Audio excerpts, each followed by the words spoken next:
mu izina rya Yesu Kristo, kubera ko utashatse ko tuguma mu mwijima, watwohereje ijambo ryawe bana mu mwijima umenyesha umugambi wawe kandi ikaba ritumurikira, nkuko Dawidi yavuze ngo ijambo ryawe itabaza rimurikira ibirenge bye kandi ngo n'umucyo umurikira inzira ze. Reka mwambe ijambo ryawe muri iki gihe cy'umwijima mwinshi rimurikira ibirenge byacu kugira ngo nitunyure mu nzira zitarizo, rimurikire n'inzira zacu kugira ngo tugume mu nzira y'ubugingo, kuko ngo hari inzira nyinshi ziboneka amaso y'umuntu ko ari inzira z'amahoro, ariko ku iherezo ni inzira zijyana kurimbuka. Mu izina rya Yesu, amen. Haleluya. Rero Paulo mu gice 11 mu rwandiko yandikiye Abaroma ni inkuru z'abavandimwe be mu buryo bw'umubiri, ni ukuvuga Abaheburayo cyangwa Abisirayeli. Amen. Aravuga muri iki gice ibyerekeye umugambi w'Imana ku Bisirayeli, yuko Imana yanangiye imitima y'Abisirayeli kugira ngo agakiza kagere ku banyamahanga. Nimwibaze iyo Abisirayeli bakira Yesu nka Mesiya wabo, abanyamahanga twari kuvuga ngo ni ibyabo, ni umwami wabo. Ariko umugambi w'Imana habaye kunangira Abisirayeli umutima kugira ngo Mesiya azabe uwa bose, Kristo azabe uwa bose. Ibyo biri mu bwiru bw'umugambi w'Imana. Ariko rero Paulo akavuga ngo nubwo biri gutyo, ntabwo Abisirayeli bose banzwe kubera kwanga kwakira Mesiya. Aravuga ngo mu mugambi w'Imana iteka hariho bake. Amen. Imana yisigariza mu ruhande rwayo. Aravuga ngo no mu gihe cya Eliya niko byari biri. Mu gihe cya Eliya bimeze gute? Mu gihe cya Eliya hariho icyo bita apostazi. Nuvuga ngo Abisirayeli bari bararetse Imana yabo, bahindukira imana z'amahanga, arizo Bayali, n'izitwa Astarte, n'izitwa Ashera. Izo ni imwe mu mana z'Abanyakanani. Ibicaniro by'Uwiteka barabisenya, noneho bubakira izo mana z'Abanyakanani basanze zisengwa muri Kanani, none akaba arizo baramya, akaba arizo basenga. Eliya rero yahagurutse muri icyo gihe gikomeye, aho Imana rurema, Imana yabiyeretse, yeretse basokuruza babo Aburahamu, Isaka na Yakobo. Hanyuma ikabereka ubudasa hagati yayo n'ibigwamana. Imana ikavuga ku musozi Sinayi bakayumva. Imana igakora imirimo ikomeye, ikabavana muri Egiputa bakabona imirimo yayo ikomeye cyane. Ikahagurutsa Mose, ba Aroni. Imana ikabereka spectacle y'ubwoba ku musozi Sinayi, bana kuvuga ngo niyo barose, barayibonye n'amaso yabo. Imana ikabayobora imyaka 40 mu butayu, badahinga badasarura, ariko Imana ikabagaburira. Imana ikabitwararika, imyambaro yabo nishire, inkweto ntizisaze ku birenge byabo, bakabona Imana nimbona nkubone. Ariko bageze mu gisezerano, Imana barayireka, noneho batangira guhindukira imana z'abanyamahanga. Imana yitwa Bayali ni ikigwamana, yatangiye gusengwa kuva mu gihe cy'abacamanza. Muno bakora kare ko igihe cy'abacamanza ntabwo kiri kure cyane, ni igihe cyo kugera muri Kanani. Ariko aho niho batangiye gusenga Bayali, bayisanze muri Kanani isengwa. Bayali n'imana nkuru y'abanyakanani. Bayali, nk'uko abaroma imana yabo nkuru yitwaga Jupiter, hanyuma mu bagiriki imana nkuru ikitwa Zeus cyangwa Zeus. Kuko amahanga uretse Isirayeli mu gihe kitari cya apostazi cyo kutera imana umugongo, niyo isenga imana imwe rukumbi. Naho amahanga afite imana nyinshi, niyo bita Pantheon. Kuko imana ari nyinshi rero akwiye kuba imana nkuru muri zo. No muri Kanani rero hari imana nyinshi cyane, ariko imana nkuru yitwa Baali. Goza murabyumva? Amen. Ku ngoma y'umwami Ahabu, noneho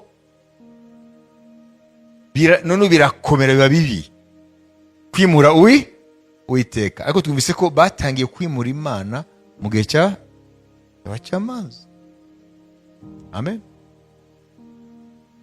Ariko bigeze rero ku ngoma y'umwami Ahabu, iyo birakomera, biba bibi ku mpamvu turi bubone. Imana ishimwe. Haleluya. Muraza kwibona kubera kubura icyo bita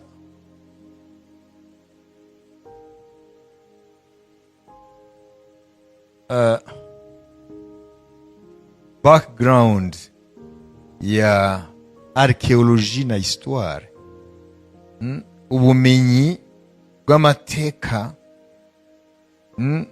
ajyanye no kuvumbura binyuze mu gucukura archaeologie, bareba amateka yatambutse, noneho abahistorien, abanyamateka bakandika amateka.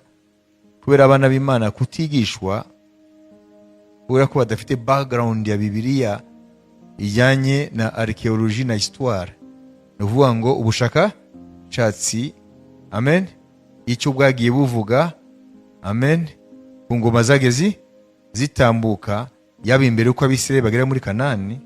Ibyo kubera kutagira iyo background, ubumenyi, bituma n'amagambo menshi muri Bibiliya ntabwo yatahura. Maze kwibona abyumvise uko babuze background. Amen. Haleluya.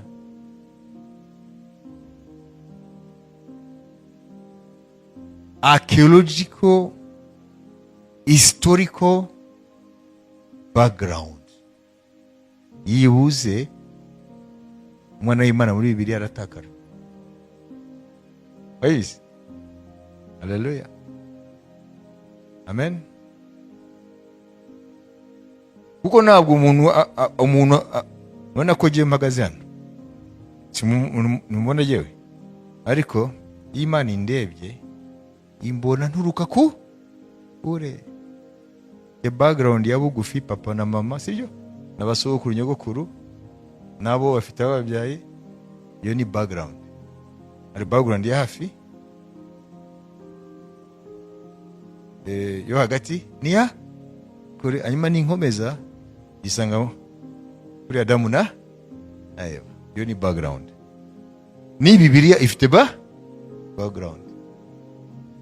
Rero abantu benshi cyane n'abitwa abakozi Imana, n'abitwa Kristo, kuko umuntu ageza abantu aho nawe yamaze kugera. Ushobora kuyobora abantu bageza utaragera. Kuko benshi basoma Bibiliya hano, tuwe Matayo 15 bakigisha. Ariko benshi witwa abakozi Imana n'abakristo babo ni bafite background ya Bibiliya. Arrière-plan archéologique et historique. Kwibura rero usanga ari ibintu byinshi ubuze. Muraza kwibona. Imana ishimwe. Abacamanza 3:7. Nuko Abisirayeli bakora ibyangwa n'Uwiteka, bibagirwa Uwiteka Imana yabo, bakorera Bali na Asheroti. Amen. Amen. Ani mu gihe cyajyari y'abacamanza, les enfants d'Israël firent ce qui déplaît à l'Éternel. Ils oubliaient l'Éternel et ils servirent les Baals et les idoles. Mwumva? tujye ku gice cya kabiri umurongo wa 10 batubwire Yosuwa amaze gupfa naho mu runganwe rwe ubyakurikiye 10 tugeze kuri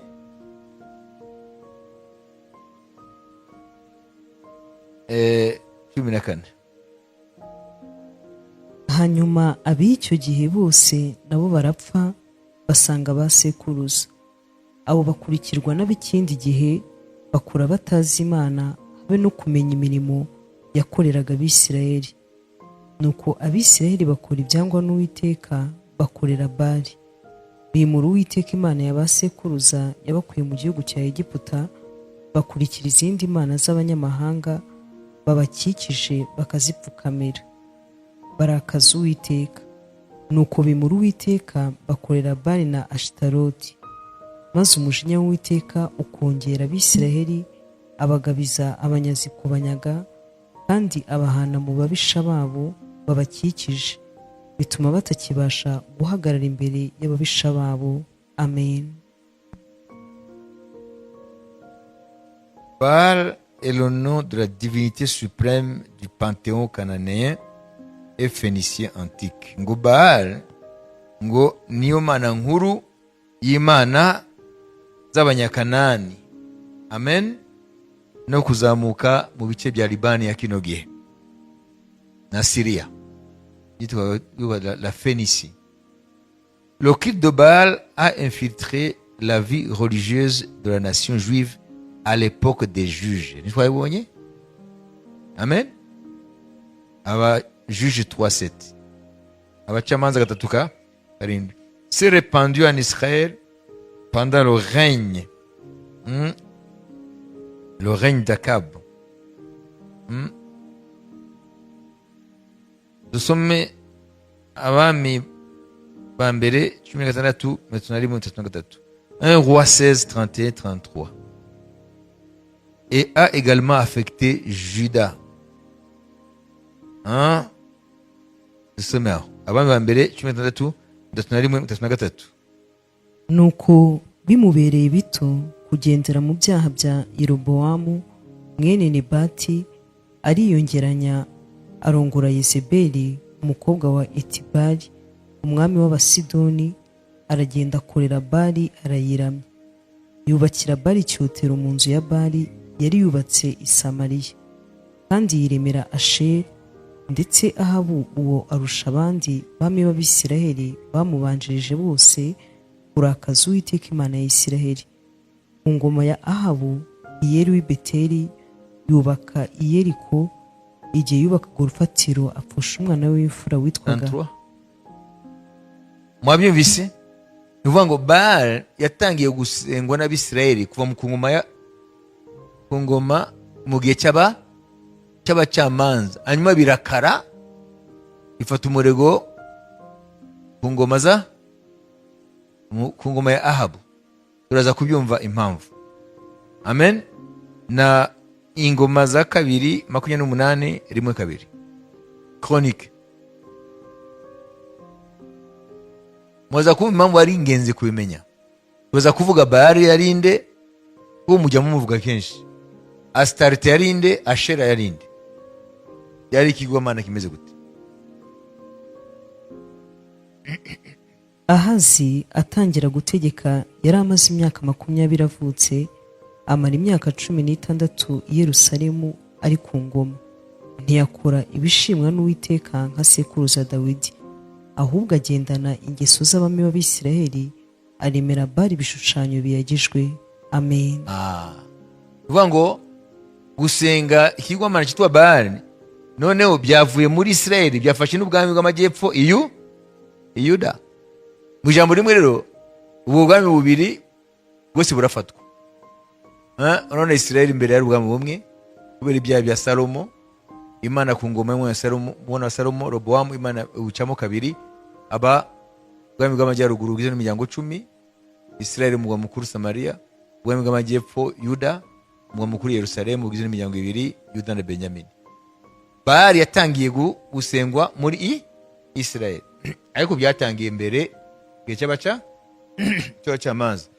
Hanyuma n'ubwami bumaze kwicamo kabiri, tangira amajyaruguru ubwami bwa Isirayeli, amaze tusanze baragenda no mu majyepfo. Amen. None Baal yari iki? Umviriza, le terme Baal signifie seigneur. Baal ni ukuvuga ngo mwami. Nk'uko twe tuvuga mwami Yesu cyangwa Uwiteka umwami, bo abanyakanani Baal niyo bitaga umwami. Donc c'était le seigneur. Niyo yari imana yabo nguru. Ayumvise? Baal ni ukuvuga umwami. Baal était généralement considéré comme un dieu de la fertilité. Baal bamureba nk'imana y'uburumbuke, qui permettait à la terre de produire des récoltes et aux hommes d'avoir des enfants.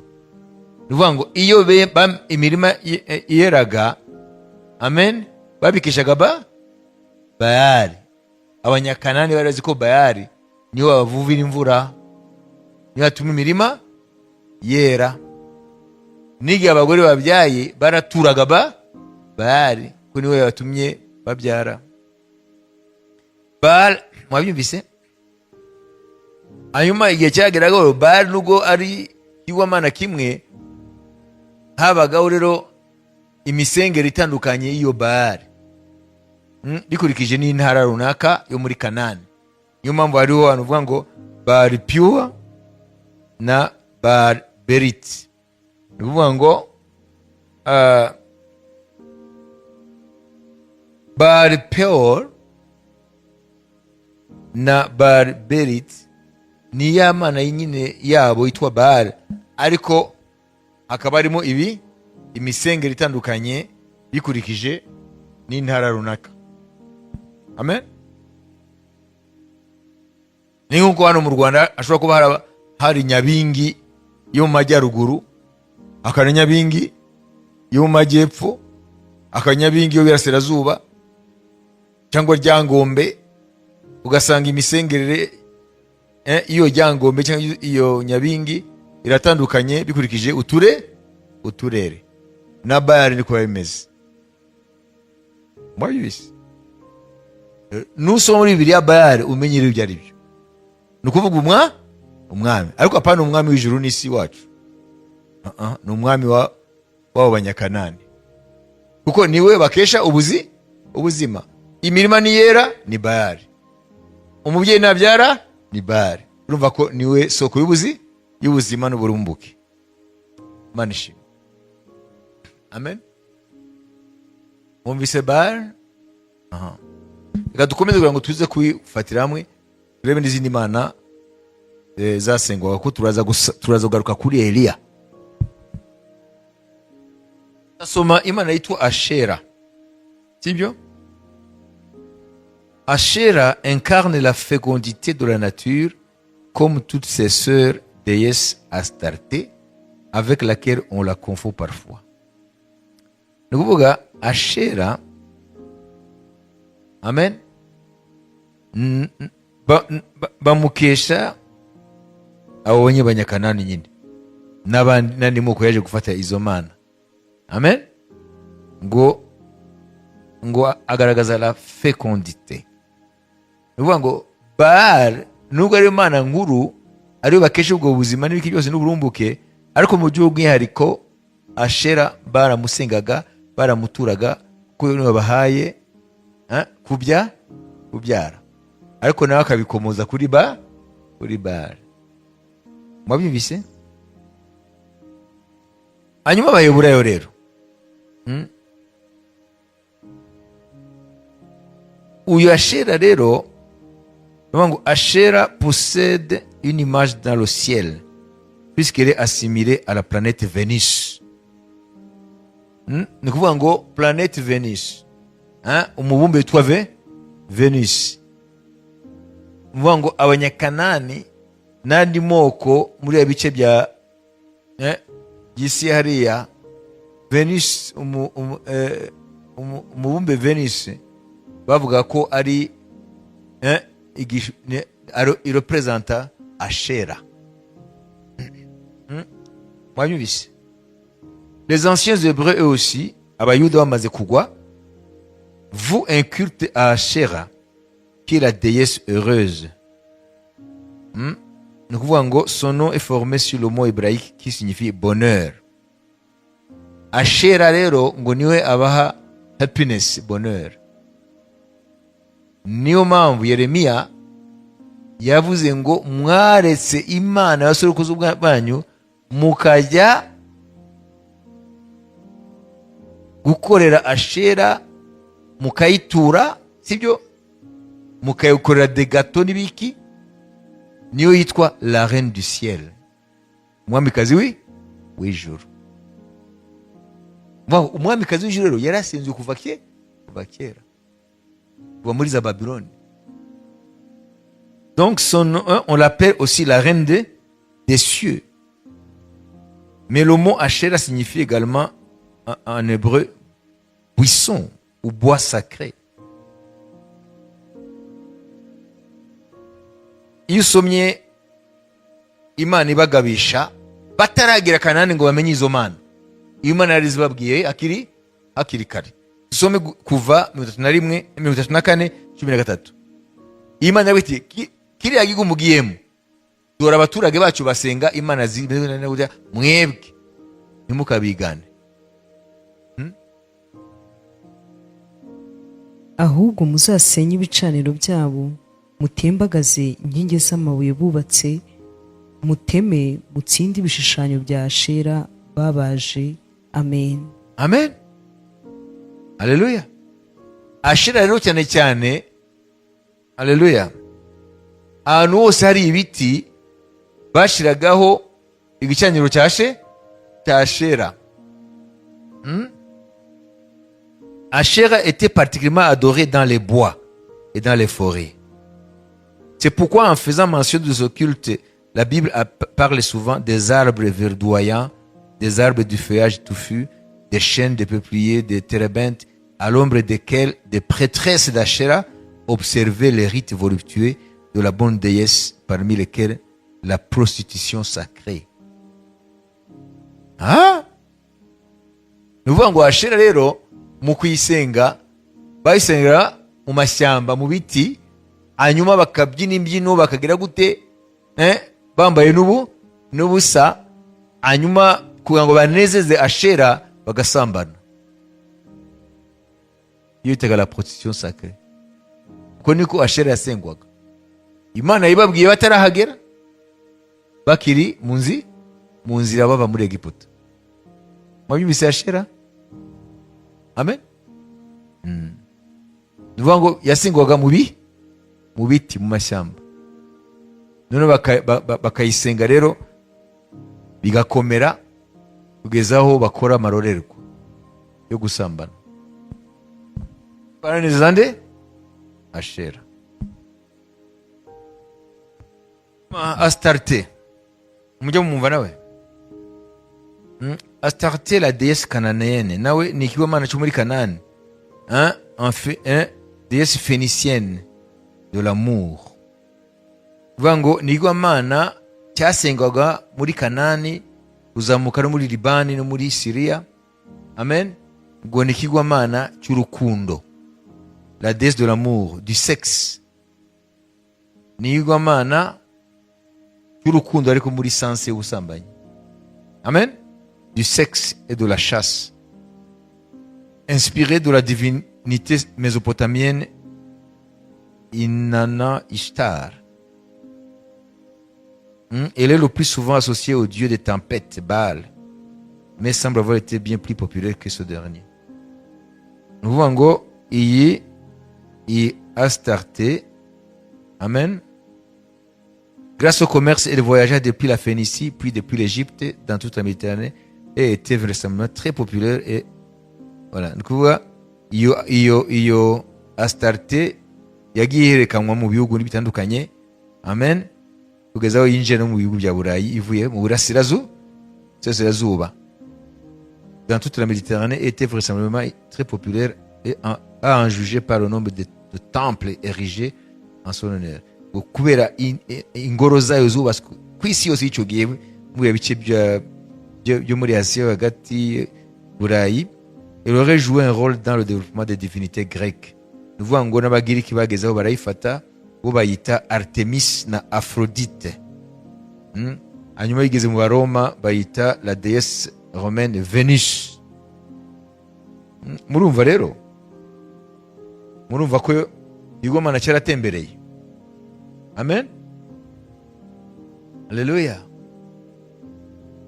Hano rero turabona iki rero, ugurike ibi byose turavuga hano biri muri Bibiliya yawe. Ndavuga aya mazina. Twabonye Baal, twabonye Ashera, twabonye Astarte. Astarte twabonye ko ni imana y'iki? C'est le dieu de l'amour du sexe. Nuvuga ngo ni imana y'urukundo n'ibintu byose bijyanye n'imibonano mpuzabitsina. Ayibizi kubera iki byose ari byiza kubimenya? Ni ukugira ngo dutahure impamvu Eliya yahagurutse muri kiriya gihe. Amen. Reka dusome gato inkuru za Eliya. Abami ba mbere.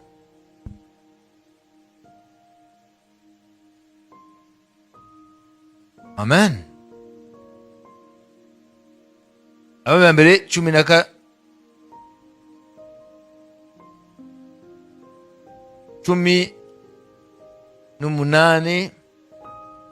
Amen. Dusome were ku murongo wa 21 ugeze ku murongo 22. Dusome niburaho. Nuko Eliya yegera abantu bose aravuga ati, muzageza he guhera mu rungabangabo? Niba muzi ko Uwiteka ari we Mana, nimumukurikire, kandi niba ari Bali aba ari we mukurikira. Abantu ntibamusubiza ijambo na rimwe. Eliya arongera abwira abantu ati, ni jye njyenyine muhanuzi w'Uwiteka usigaye, ariko abahanuzi ba Bali ni 450. Amen.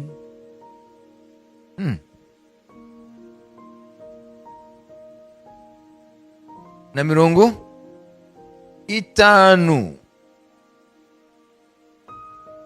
Amen. Bari bake? Bari benshi? 19. Hariho n'abandi bahanuzi 400 bandi. Nuko none ntumirira Abisirayeli bose bateranire ku musozi w'i Karumeli, kandi abahanuzi ba Bali uko ari 450 n'abahanuzi ba Ashera basangira ku meza ya Yezebeli uko ari 400. Amen. Mwumvise? Ariho arabwira umwami Ahabu. Were ku murongo wa 16 ugeze ku murongo wa 22 ngo tubyumve neza. Nuko Obadiya ajya kubonana na Ahabu arabimubwira ati, Ahabu ahera ko aza guhura na Eliya. Maze Ahabu abonye Eliya aramubwira ati, mbega ni wowe n'umuruho wateye Isirayeli? Nawe aramusubiza ati, erega si njye wateye Isirayeli umuruho, ahubwo ni wowe n'inzu ya so, kuko mwaretse amategeko y'Uwiteka mugakurikira Bali. Nuko none ntumirira Abisirayeli bose bateranire ku musozi w'i Karumeli, kandi abahanuzi ba Bali uko ari 450 n'abahanuzi ba Ashera basangirira ku meza ya Yezebeli uko ari 400. Nuko Ahabu atumira Abisirayeli bose n'abo bahanuzi abateraniriza ku musozi w'i Karumeli. Nuko Eliya yegera abantu bose aravuga ati, muzageza he guhera ku murungabangabo? Niba muzi ko Uwiteka ari we Mana, nimumukurikire, kandi niba ari Bali aba ari we mukurikira. Abantu ntibamusubiza ijambo na rimwe. Amen. Amen. Hano murabona ko Eliya ahagurutse mu gihe gikomeye. Isirayeli yarateye Imana umugongo, none yindukira ibigwamana byo muri Kanani. Muri iyo bigwamana twumvise Baal, twumvise Ashera, twumvise na Astarte. None mumaze kumenya Baal ibigwamana icyo ari cyo, n'ukuntu cyasengwaga, n'ukuntu cyafatwaga. Maze kumva na Ashera ibigwamana icyo ari cyo, n'ukuntu cyafatwaga, cyasengwaga. Maze kumva n'igwamana cyitwa Astarte ari cyo, n'ukuntu cyasengwaga, n'ukuntu bagifataga. ubwo turaza kumva rero ibihe Eliya yahagurukiyemo. Amen. N'impamvu yaje kuvuga ko bishe abahanuzi bose b'Imana ngo niyo nyine isigaye. Wayumvise? Amen. None Ahabu kubera iki yabaye mubi bwezaho? Ngo nta wundi umwami yigeze kure bibi nka Ahabu. Nuko yagize umugore mubi yitwaje Jezabel. Alors Jezabel c'est rinde. Jezabel est une princesse phénicienne. Jezabel yari umukobwa w'umwami w'i Sidoni. Uno munsi twavuga muri Liban. Fille d'Itobal Ier. Umukobwa w'umwami wariya muri Libani. Amen. Libani ya kino gihe. Libani na Syria byari nk'ubutaka bumwe. Tuvuge Libani ya kino gihe, sibyo? Roi de Tyr et de Sidon. Yari umwami w'Itiro ni Sidoni. Uno munsi ni Libani. Elle est l'épouse du roi d'Israël, Akab, qui règne de 874 à 853 avant Jésus. Numugore umwami Ahabu wa Isirayeli wabaye ku ngoma hagati mu mwaka 874 na 853. Ahabu ingoma ye ni hagati mu mwaka 874 kugeza kuri 853 mbere ya Kristo. Arongora nde? Yezabeli, kandi amateko y'Imana ababuza kurongora abanyamahanga kazi kuko bazabakururira mu bigwamana byabo. L'histoire de Jezabel murayizi, amateka ya Jezabel, sibyo? Elle introduit dans le royaume de Samarie le culte du dieu Baal et d'Astarté. Jezabel yinjiza muri Isirayeli umugwa mukuru Samaria gusenga Bayali na Astarte. Kandi mu Astarte ko bamusenga byose bigenda bifatana n'iki? No gusambanya. Elle persécute ceux qui restent dans le culte de Yahweh, ceux qui restent fidèles au culte de Yahweh, le Dieu d'Israël. Arica, ararwana, arahiga abo bose bagisenga Uwiteka muri Isirayeli. Elle s'efforce de faire mettre à mort le prophète Élie qui s'oppose à elle. Kugeza aho arwanya Eliya kuko yahanganye nawe. Abizi. Yarayogoje igihugu cya Isirayeli. Kuko igihe Jezabeli yaje muri Isirayeli kurongorwa yazazanye n'imyuka y'iwabo. Muzi ko nababwiye ngo lorsque le peuple voyage géographiquement, leur Dieu voyage aussi avec eux. Iyo abantu bavuye mu gihugu kimwe bakajya kutura ahandi bajyana n'ibigwamana byabo. Na niyo mpamvu ubuzima bw'aho hantu butangira guhinduka. Rero abatuye Isirayeli si twenyine, harimo n'ibiremwa byo mu mwuka. Manishim. Chaque peuple a ses princes spirituels. Buri bwoko bufite ibikwangoma by'umwijima bwabyo. None ko mu by'umwijima bikora iki? Nuvuga ngo chaque aire géographique, ahantu hose hatuye abantu, sibyo? Haba hariho ibikomangoma byo mu mwuka. None bikora iki? Ces princes injectent dans le mental des principes qui vont régir la vie de ce peuple, ce genre. Nuvuga ngo ibikomangoma by'umwijima byinjiza mu bitekerezo by'abo bantu baho hantu biyobora ibizubaka imibereho yabo. Wayumvise? Ntuzigire wibeshye, ahantu hose mu karere runaka ku isi katuyemo abantu ari ibikwangoma by'umwijima ibayobesha ibitekerezo. Na niyo ngo Pawulo rero kugira ngo tubashe kubatura abantu aravuga ngo dukubita hasi ibitekerezo. Wayumvise? nous renversons les raisonnements et les hauteurs qui s'élèvent contre la connaissance de Dieu. Dukubita hasi iyo turavuga ubutumwa, amen, tunigisha n'ijambo ry'Imana, kuko kubwiriza ni kimwe tuvana abantu umwijima hanyuma bakigishwa. Tuba turagira gute? Tuba turakura abantu munsi y'ubutware abya bikomangoma. Tout se joue au niveau du mental, ibitekerezo. Amen. Haleluya. Niyo Yesu yavuze ngo mugende muhindura amanga yose kuba abigishwa banjye, mubabatiza mu izina ry'Umwana n'Umwuka Wera, mubigishe. Kuko kubabwiriza bagakizwa bakwiye no kwigishwa, kandi kwigishwa ni igihe kirekire. Amen. Muba muriho murababatura. Tubabatura gute se? Dusimbuza ibitekerezo by'ibikomangoma byababibyemo, hanyuma bikaba ari uko bibayobora, bibamo ibitekerezo byabyo, hanyuma bikabona uko bibayobora. Noneho mu kubigisha, mu kubwiriza, turasenya izo mbaraga zibabase. Hanyuma rero igihe cyo kubigisha ni mu gihe bari mu itorero ubuzima bwabo bwose. Uko bigisha ijambo ry'Imana niko turasimbuza ibitekerezo by'ibikomangoma, tubisimbuza ibitekerezo by'Imana ari by'ijambo ryayo. Numa Bibiliya ivuga ngo muhinduke bashya umwuka w'ibitekerezo byanyu. Manishimwe. Ni ukuvuga ngo niyo mpamvu ubona abantu bava hano bakijijwe bakajya kuba mu Bushinwa, bakajya kuba muri Amerika, bakajya kuba mu Burayi, bakajya kuba hirya no hino, mu gihe runaka ugasanga wa muntu ntakiri wa wundi. Ko yahinduye iki? Le prince spirituel. Yahinduye abatware bwo mu mwuka. Ahinduye abatware bwo mu mwuka.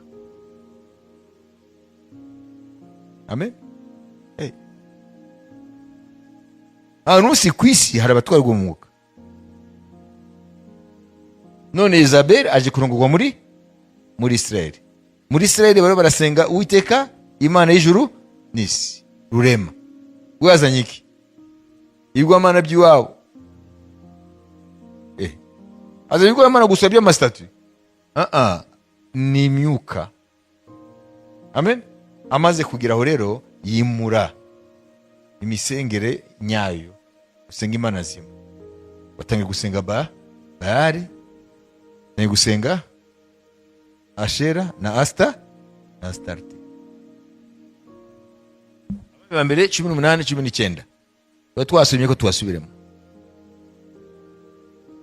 Nuko none ntumirira Abisirayeli bose bateranire ku musozi w'i Karumeli, kandi abahanuzi ba Bali uko ari 450 n'abahanuzi ba Ashera basangirira ku meza ya Yezebeli uko ari 400. Amen. Amen. Wabivise? Uvuga ngo Eliya ari warahangana, amen, n'amadayimoni y'Itiro ni Sidoni yazanywe na Yezebeli umukobwa w'umwami w'Itiro ni Sidoni. Hanyuma abakozi bakorera ibigwamana tumvise ko mu ruhande rwa Baali hari abahanuzi 450, mu ruhande rwa Astarte ari 400, kandi mumvise ngo barira ku meza ya Yezebeli. Ayibise uvuga ngo bari en communion, bari mu muka umwe na Yezebeli. Ngo twewe ku meza, iyo bavuze ngo twe turira ku meza y'Uwiteka, amen, uvuga ngo tuba turi mu busabane n'Uwiteka. Nous sommes en communion avec l'Éternel. Niyo tuza ku meza ye kugabura ryera no gusangira ijambo ry'Imana. Imana ishimwe. Abo rero ngo barira ku meza ye Yezebeli. None Eliya yisanze muri cyo gihe, yanavuze ngo igihugu cyose mwakijyanye kwa Baali na Astarte, ni yeye yine sigaye mu ruhande rw'Uwiteka. Uko niko yibwiraga, niko yibwiraga. Ariko urabona ukuntu igihugu cyari cyasenyutse mu buryo bw'umwuka. Amen. Noneho Eliya arabwira ati, rendez-vous ku musozi Karumeli, Abu uze ubwawe n'Abisirayeli bose, ntimusige n'abahanuzi 450 ba Bayali n'abandi 400 ba Ashera barira ku meza ya Yezabeli. Hanyuma turaza kubona rero Imana ni yihe, niba ari Bayali nimba ari Uwiteka. Bahurira rero ku musozi Karumeli. Agezeyo Eliya arabwira ngo bari abantu ba Bayali bubaka igicaniro ya Bayali n'ibyo ya Ashera babyubake, bubaka igicaniro by'Imana zabo. Ati nanjye ndubaka igicaniro cy'Uwiteka. Avuga n'ibitambo bari bushire hariya, amen, n'inkwi. Hanyuma noneho Eliya ku gicaniro cye acukura ashyiraho n'amazi, ngo Imana iri busubize umuriro. Iyo niyo Mana. Nimba ari Bayali ari buzana umuriro, twese nanjye Eliya ndakurikira Bayali. Nimba ari Uwiteka, muraza gukurikira Uwiteka, amen. Hanyuma muri make bahanuzi Bayali barahamagaye Bayali ntiyaboneka. Abahanuzi ba Ashera bahamagara Ashera ntiyaboneka, amen. Ariko cyane cyane havugwa Bayali kuko niyo Mana nkuru. Binaniranye rero ibya Bayali. Noneho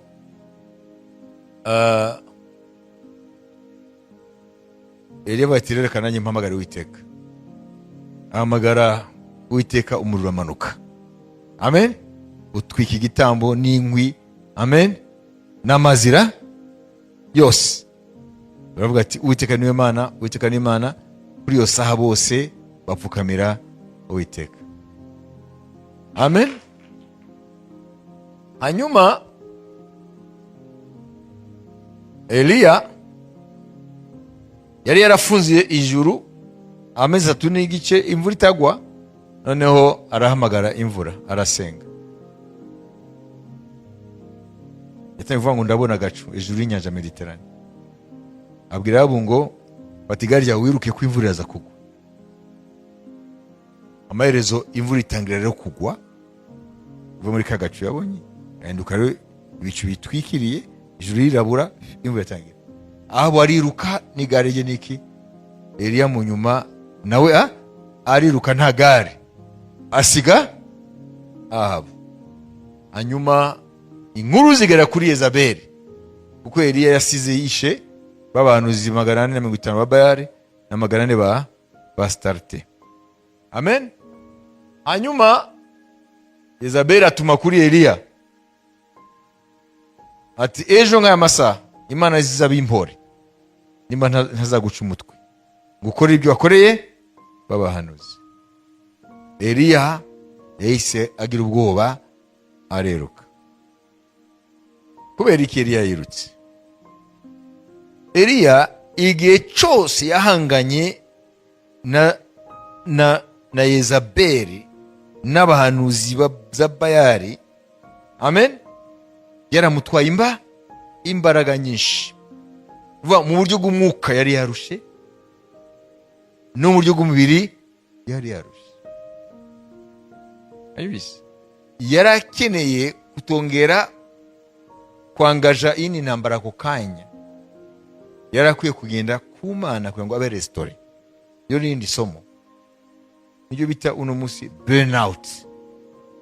Bivuga ngo iyo umuntu abaye mu bihe byinshi cyane, amen, nta kuruhuka, yaba umurimo mu mwuka, yaba n'imirimo isanzwe, amen, icyo gihe ahitagwa mu cyo bita burnout. Kuvuga ni depression profonde. Niyo mpamvu ubona igihe yahungaga ageze munsi ya cya giti arushe, aragenda mu musozi wa Horebu ahunga Yezabeli, Imana yamenye ko ari muri burnout. Imana yashyigiye marayika ngo muhembure. Imana yabanje kumurestora mu mwuka, d'abord physical, amen. Hanyuma imuhembura no mu mwuka, abona komeza urugendo ku musozi wa Horebu. Iri ni isomo rirerire cyane yuko abakozi b'Imana bakwiyeho kwitaho kugira ngo ntibazashikwe n'ibyashikiye Eliya. Babibise hariho burnout iza kubera intambara nyinshi zo mu mwuka, nta restoration, nta kuba resource. Cyangwa burnout ikaza kubera uburuhe bwo mu mubiri, kuko buriya turi ikintu kimwe, umwuka, ubugingo n'umubiri. Amen. Bavuga burnout cyane cyane uno munsi kugerekeye abaganga bakora overtime, bagakora cyane ntibagire igihe cyo kuruhuka, amarezo nabo bararwara. Ayibizi. Amen. Ayibizi. Niyo term ikoresha uno munsi uri kuvuga depression, bavuga burnout. Iriya rero yahuye rero na burnout. Imana irabizi ko tutari ibyuma, irabizi ko mu buryo turi abantu. Amen. Nyuma yo gukora igihe kirekire mu buryo bw'umwuka, wayibizi, Satani abaze ati nzagutega quand tu vas être épuisé. Muzi ko na Dawidi nawe yigeze kugira burnout, hanyuma atabarwa n'umuntu yari yafiye, ko yararwaye intambara nyinshi nta kuruhuka. Amen. Kuko zari nyinshi. Aje ko tubasoma. Amen. Amura 2:11 11:15. 2 Samuel 21:15. Bukeye Abafilisitiya bongera kurwana n'Abisirayeli. Dawidi amanukana n'abagaragu be arwana n'Abafilisitiya. Bakirwana Dawidi agwa isari. Amen. Uwamukije ninde? Maze Ishubibenobu wo muri bene cya gihanda, kuremera ko icumu rye kwari shekeli z'umuringa 300, yambaye inkota nshya, ashaka kwica Dawidi. Umwanzi yamuteze muri uwo mwanya, ni muri intambara agwana n'Abafilisitiya, ugashaka kumwica. Komeza. Ariko Abishayi mwene Seruya aramuvuna, atikura Umufilisitiya aramwica. Maze abantu ba Dawidi baramurahiza bati, ntukongere gutabarana natwe, utazazimya itabaza rya Isirayeli. Amen. Uko babonye watabaye Dawidi naguma hagati yabo, ashaka gukoreshwa akazivuga na Dawidi, uko babonye ubutware bwe. Hano ikintu ushaka kuvuga niki? Murabona ko uriya Mufilisitiya yaje mu gihe Dawidi yaguye isari. Kugwa isari rero niyo uno munsi bita mu rurimi rw'icyongereza burnout. Bivuga ngo yari arushe kuko yarwanye intambara nyinshi. Eliya nawe yarwanye urugamba rukomeye. Amen. Nawe agwa muri burnout, bituma ahunga Yezabeli. Iyo umuntu ari muri burnout, depression profonde, amen, ubuzima uhita bumusharirira, ahita yumva ikiza nuko yapfa. Niyo mpamvu Eliya yaje kwisabira gupfa. Burnout rero ni ikintu gikomeye cyane kibi, kandi nta kundi umuntu yagikira. Ku bantu bafite imirimo myinshi, yaba mu mwuka yo mu buryo bw'umubiri, aho kuruhuka ubura, baba bafite riske yo kugwa muri burnout. Amen. Twe turabyumva cyane.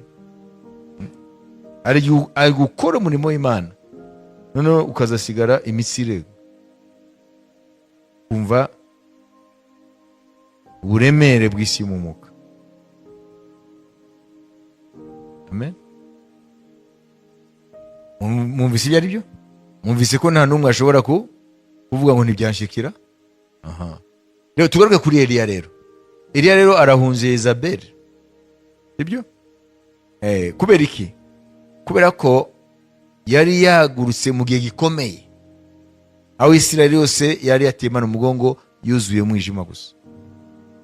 None amaze guhunga Yezabeli, ageze ku musozi Horebu, tumva ibiganiro yagiranye n'Imana. Ubu Abami ba mbere 19 amen. Umurongo wa 9 tugeze ku murongo wa 18. Mwumve. agezeyo yinjira mu buvumo agumamo. Hanyuma ijambo ry'Uwiteka rimugeraho, aramubaza ati, Eliya we, urakora iki aho? Nawe aramusubiza ati, nagize ishyaka ryinshi ry'Uwiteka Imana Nyiringabo, ko Abisiraheli bavuye mu isezerano ryawe bagasenya ibicaniro byawe, kandi bicishije abahanuzi bawe inkota. Ni jye jyenyine usigaye, nanjye barangenza ubugingo bwanjye ngo banyice. Iramubwira iti, sohoka uhagarare ku musozi imbere y'Uwiteka. Uwo mwanya Uwiteka amucaho, maze umuyaga mwinshi wa serwakira uraza usatura imisozi, umenagurira ibitare imbere y'Uwiteka. Ariko Uwiteka yari atari mu muyaga. Umuyaga ushize habaho igishyitsi cy'isi, ariko Uwiteka yari atari muri icyo gishyitsi. Hanyuma y'igishyitsi hakurikiraho umuriro, ariko Uwiteka yari atari mu muriro. Hanyuma y'umuriro haza ijwi ryoroheje ry'ituza. Eliya amaze kuryumva yitwikira umwitero we mu maso, arasohoka ahagarara mu muryango w'ubuvumo. Ijwi rirahamusanga riramubaza riti, Eliya we, urakora iki aho? Ararisubiza ati, nagize ishyaka ryinshi ry'Uwiteka Imana Nyiringabo, kuko Abisirayeli bavuye mu isezerano ryawe bagasenya ibicaniro byawe, kandi bicishije abahanuzi bawe inkota. Ni jye jyenyine usigaye, nanjye barangenza ubugingo bwanjye ngo banyice. Uwiteka aramubwira ati, genda usubize inzira yose y'ubutayu ujye i Damasiko, nugerayo uzimikishe Hazayeli amavuta abe umwami w'i Siriya. Na Yehu mwene Nimushi nawe uzamwimikisha amavuta abe umwami w'Abisiraheli, kandi na Elisa mwene Shafati wo muri Abeli Mehora uzamusukeho amavuta abe umuhanuzi mu cyimbo cyawe. Nuko uzaba yarokotse inkota ya Hazayeli, Yehu azamwica, uzarokoka iya Yehu, Elisa azamwica. Ariko rero nzaba nsigaranye abantu 7,000 muri Isiraheli batapfukamiye Bali ntibamusome. Amen. Amen. Mukurikire. Muri icyo gihe gikomeye cy'umwijima muri Isiraheli ku ngoma ya Ahabu, umuhanuzi Elisha yarazi ko yasigaye wenyine mu ruhande rw'Imana. Ariko hano Imana yamweretse ko hariho n'abandi bantu 7,000 bakiri mu ruhande rwayo, mu ruhande rw'Imana, ngo batapfukamiye Bali cyangwa bamusome. Bamusomaga gute se? Mwibaza ko bamusomaga gute? Siko biya bivuze se? Nuvuga ngo Bali yari ifite ibishushanyo, yari ifite amastatue. Mu kumusenga rero bagenda bakamusoma. Barapfukamaga bakamusoma. Basomaga igishushanyo, bakumva ko basomye Bali. Nuvuga ngo turabawe. Amen. Basomaga statue za Bali, ibishushanyo babarije Bali. Imana iravuga ngo uretse wowe Eliya, muri Isiraheli hari abantu 7,000 bakiri mu ruhande rwanjye nkawe, no gutabaza igenda bafite. Ntago bigize bapfukamira Bali cyangwa bamusome. Eliya yarazi ko abantu bose Bali yarabatwaye. Abo rero 7,000 nibo Paulo avuga mu Baroma 11 ngo nibo babandi le reste remnant. Mugena bavuze gute? Abantu bake basigaye no mu gihe cy'umwijima w'icuraburindi wo gusenga ibigwamana muri Isiraheli mu gihe cya Ahabu. Abantu basigaye mu ruhande rw'Imana, ariko ni bakeya ugereranije n'ishyanga ryose. Icyo wacyumvise? Hanyuma rero Paulo avuga ngo no mu gihe cy'ubutumwa bwiza bwa Yesu Kristo, amen, si Abayuda bose banze kwakira Yesu nk'uko byari mu gihe cya Eliya.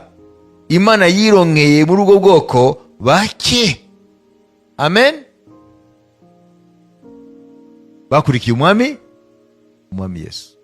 muri abo bake nanjye Pawulo ndimo, ko ndi umuheburayo mu muryango wa Benyamini. Ubu rero turaja turebe rero abo bake uno munsi nimba bahari. Ese mwabyumvise? Mu gihe cy'izaniro rya kera, mu gihe cy'umwami Ahabu, mu gihe cya Eliya, hari bake. Imana yabavuze n'umubare 7,000. Nimubaze ishyanga ryose hakabonekamo 7,000. Yego si bake, ariko ugereranyije n'ishyanga ni bake. Amen. No mu gihe cya Pawulo, abakurikiye Yesu mu Bayuda ni bake ugereranije n'Abayuda bose. Bayuzi. Uro turashaka rero tuze kureba nyuma yo gusenga, ese mu gihe cyacu turimo twebwe. Amen. Abo bake sibyo ni bande nimba bahari? Kuki bitwa bake? Amen. Aba habaye iki? Ese kugira ngo havugwe bake, situation imeze gute? Aba habaye iki? Kuko ntabwo bapfa kuba bake, hari ikintu kiba cyabaye. Icyatumye baba bake mu gihe cya Ahabu, mu gihe cya Eliya, amen, n'icyatumye baba bake mu gihe cya Pawulo, mu gihe cy'ubutumwa bwiza bwa Yesu Kristo mu Isezerano Rishya, nicyo kinatuma no mu gihe cy'iherezo turimo haba bake. Turaza kwibona. Dufate iminota 5 hanyuma dusenge kugira ngo Imana awizi. Turaza kubibona bake bo muri iki gihe cy'iherezo bakomere, ariko cyane turebe ko natwe turimo. Imana ishimwe. Iminota 5 birumvikana? Iteka ahora habaho bake, ntabwo Imana ibura burundu. Iteka hari abake yisigariza. Turaza kubona n'iki gihe hari bake Imana yisigarije.